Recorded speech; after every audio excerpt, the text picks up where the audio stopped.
Wearing his undyed tunic and brown trews, he didn't rate a second glance from the tour group he trailed. Mostly made up of minor nobility, they took one look at him and ignored him completely.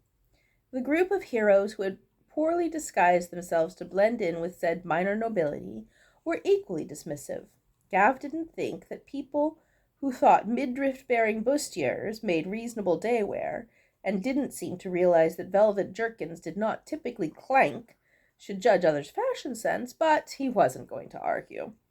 He ignored their badly hidden armor and weapons and pretended to enjoy Seriko's enthusiastic description of the many applications of the hot iron. "But where is the princess?"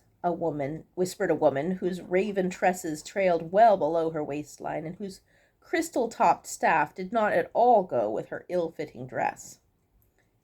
"We'll need to break away and find her," her companion whispered back. The cloak he wore in no way disguised the battle-axe strapped to his back.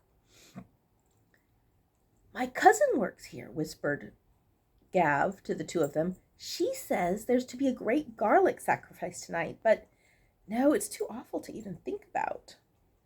"What?" they demanded, leaning in. "She said the garlic effigy that's to be burned, it's hollow," he whispered even softer, widening his eyes.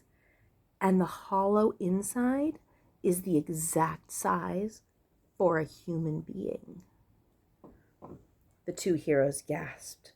A third, whose holy symbol had been tucked down his shirt but kept working its way free, glanced at them, clearly hoping to be filled in. One of the non-heroic guests shushed them angrily. "Burned alive in a garlic suit?" whispered the disguised sorcerer. "It's too horrible. We have to find a way to disrupt the ceremony." "But it's sure to be heavily guarded," her warrior friend cautioned. "What if they kill her as we're trying to fight our way in?"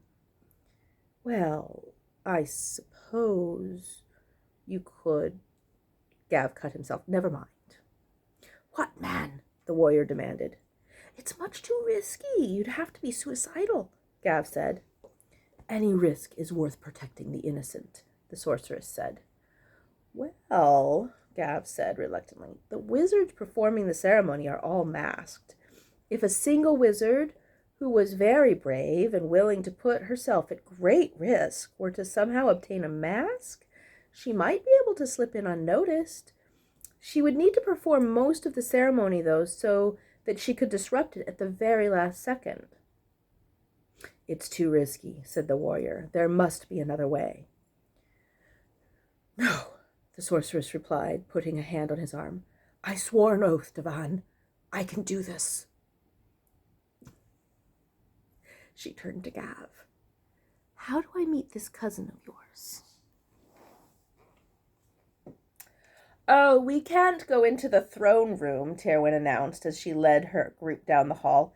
"They're performing a great ritual tonight. In fact, I must ask you to move as silently as you can as we go past.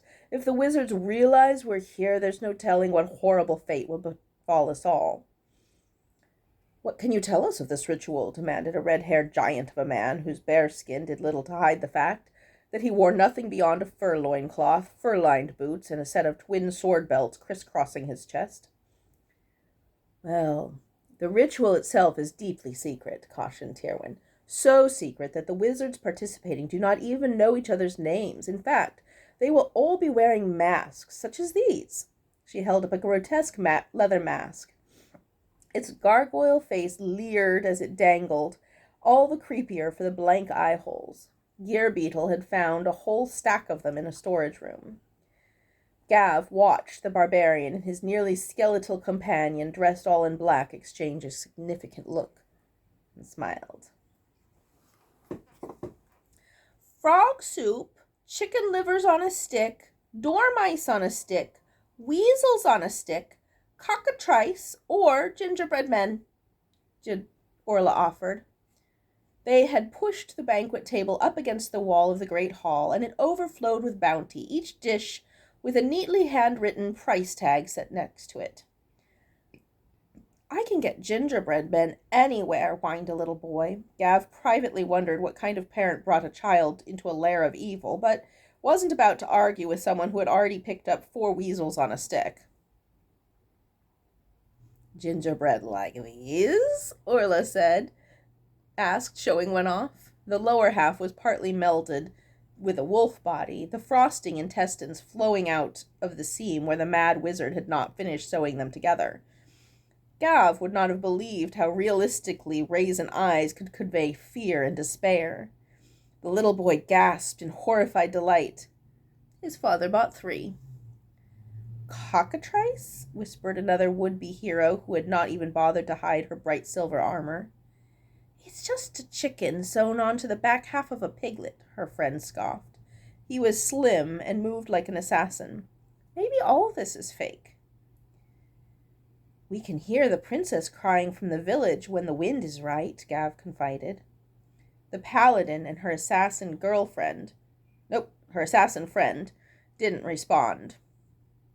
But, as Gav drifted past, they cornered Orla. Tell me, the assassin said, his eyes slitted, how much would it cost to slip us into this ritual we keep hearing about? Oh, we're doing great. Okay. But why garlic? Before Gav could even lean in, a different hero answered, Haven't you heard? The amount of magical power concentrated in garlic is unfathomable. Why do you think the dread Lord Gavarax commanded them to grow so much of it? Well, we have a fully populated ritual at this point, Gav reported, brushing hands briskly. Being kicked out of his own workshop had been humiliating. He couldn't say he wasn't grateful. Zarakonar had taken one look at him standing in the door and dismissed him with a little more than a curled lip. Inside, Gav could see Zaxus diligently adding the chalk marks to the silver rings on the floor. Someone had already repaired the damage done to the summoning rings by the incident with the knowledge demon. Gav didn't know whether Zarakonar didn't trust him not to sabotage the work or just didn't trust him not to screw up by accident. But it bought him time. And time was what he needed. He had caught Valvina in the hallway going back to her trunks for more chalk. His wasn't good enough, it seemed. Story of his life. Already? She asked. No problem at all, he said. 9 of them, in fact. Every single one a hero, and every single one convinced that the others are all dark wizards. Really, the only pity is we won't have time to watch the fun. Oh my, she said. And the centerpiece of all this is one of your servants in a garlic suit? Exactly. Gav preened a little, then he sobered. Have you decided? I haven't seen any reason to believe he's not going to make good on his promises, she said. I'm watching, but I'm not going to give up the chance for this kind of power just because we haven't seen the last page. If you wait till it's clear he's going to betray us. Yes, I am aware, which is why I'm watching. Do you have any other information to share? She raised her eyebrows. I still have a bad feeling about this, he mumbled. She patted his head, and he gritted his teeth. Dear boy, you are just going to have to trust your betters sometimes. If she was going to insist on looking younger than him, even if she were a good deal older, she could at least, have the courtesy not to treat him like a child. She swanned her way back down the hallway, trailing diaphanous skirts behind her. Gav headed back up to his bedroom. So far, the heroes were treating the castle staff as sources of information rather than obstacles to be stabbed. One less thing to worry about. He paced, watching the shadows grow longer. Sundown soon. They would come to get him. And what would he do? He needed some way to hijack that spell. That was the key. Key. Oh! How could he have missed something so obvious? It had been there in plain sight all along. Where had they put it? Stop there.